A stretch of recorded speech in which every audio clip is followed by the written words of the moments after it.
தண்ணி வேணும்னா அம்மாட்ட சொல்ல வேண்டியது தானே, கீழேயே தருவேன். இதுக்கு நீ வந்து கேஸ் மோட மேலே ஏறி சிங்கில் போய் தண்ணி குடிக்க போகிற நீனு.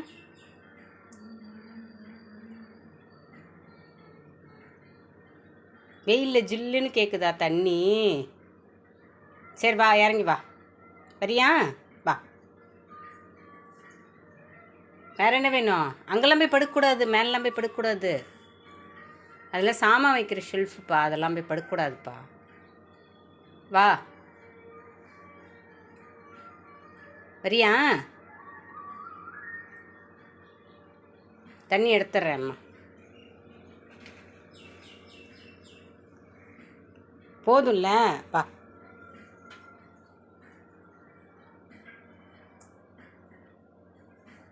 நான் இறங்கலையா? சிங்க் உள்ள போய் படுத்துக்கலான்னு பார்க்குறியோ? ஜில்லுன்னு இருக்கும் சிங்க்லன்னு.